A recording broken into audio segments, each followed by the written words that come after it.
आज हम शुरू करने वाले हैं part 5 of chapter number 1 introduction to management concepts and managerial skills. अगर आपको इस वीडियो के स्टडी मटेरियल्स चाहिए तो आप इसे हमारे चैनल सिविल ब्रिक 22 से डाउनलोड कर सकते हैं। साथ ही ऐसे ही वीडियोस और फ्री एमसीक्यू सीरीज के लिए आप हमारा चैनल सब्सक्राइब कर सकते हैं। सो आज हम पढ़ने वाले हैं स्टेप्स इन प्लानिंग। वैसे तो चाहे वो सिविल इंजीनियरिंग हो या कोई भी फील्ड हो, एग्जीक्यूशन से पहले प्लानिंग बहुत इंपॉर्टेंट रोल प्ले करता है। इसलिए जैसे कि मैनेजमेंट में 6 स्टेप्स होते हैं प्लानिंग के, उसे वन बाय वन हम पढ़ेंगे।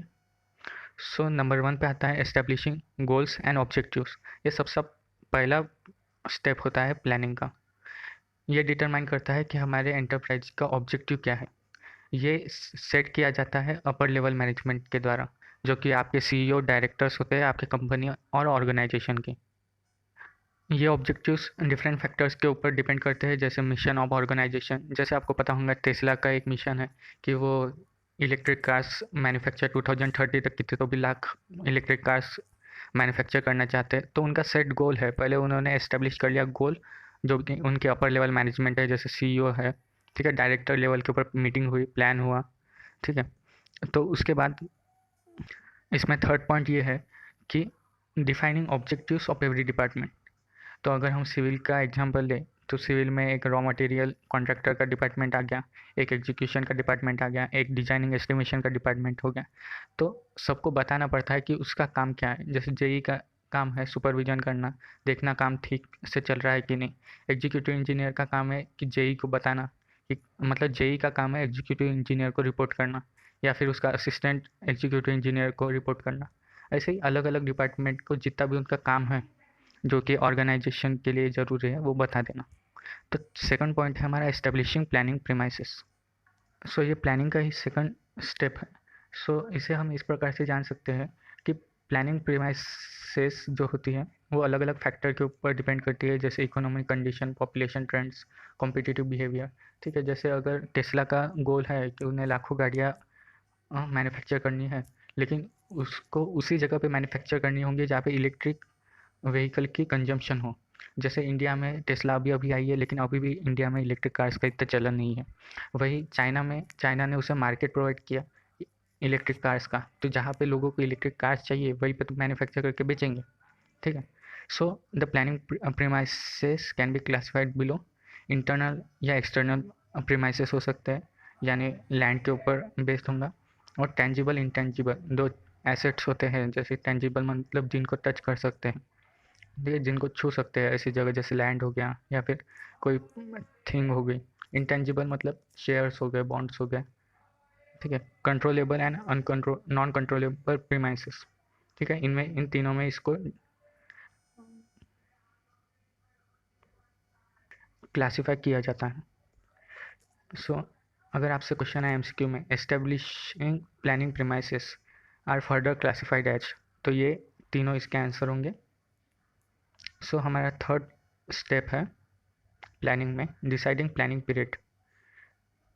जैसे कि सीईओ या फिर अपर लेवल मैनेजमेंट के द्वारा लोअर या मिड लेवल मैनेजमेंट को बता दिया जाता है कि क्या हमारा ऑब्जेक्टिव है और कहाँ पे तुमको क्या काम करना है।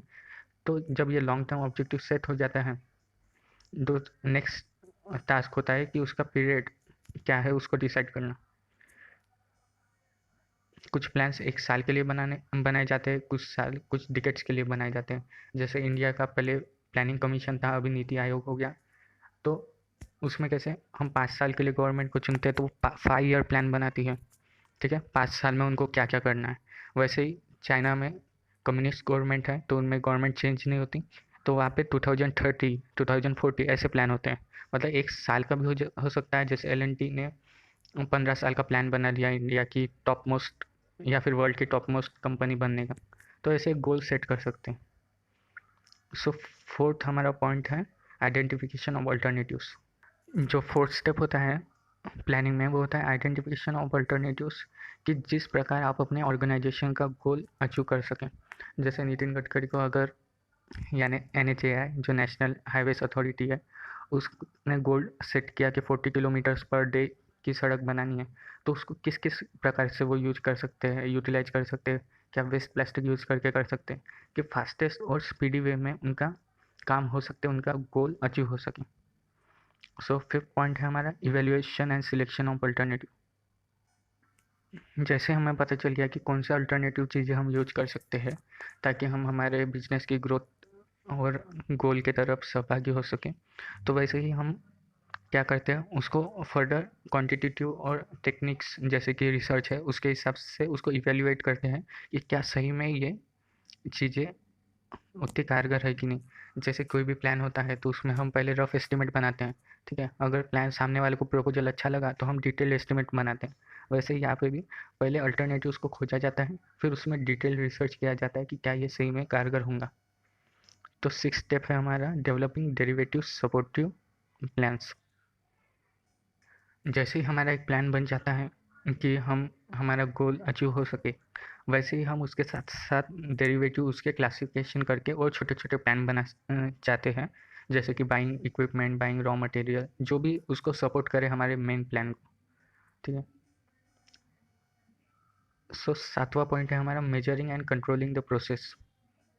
जो मैनेजर होता है उसकी रिस्पॉन्सिबिलिटी होती है कि प्लान के प्रोग्रेस को चेक करें, और प्लान में कोई दिक्कत है तो रेमेडियल मेजर्स यूज करें।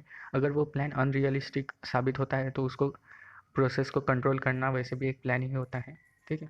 प्लानिंग का एक पार्ट ही होता है, ठीक है। सो मुझे लगता है आपको ये सब समझ गया होगा। आजकल वीडियो बहुत लेंदी हो रही है और आप सपोर्ट नहीं कर रहे हैं, तो अगर आप अभी तक हमारे साथ बने हैं तो इस चैनल को सब्सक्राइब कर देना। और साथ ही एक अनाउंसमेंट कि अगले 2 पार्ट्स में, यानी कि 6th और 7th पार्ट में आपका चैप्टर नंबर 1 कंप्लीट हो जाएगा। Thank you, stay tuned and से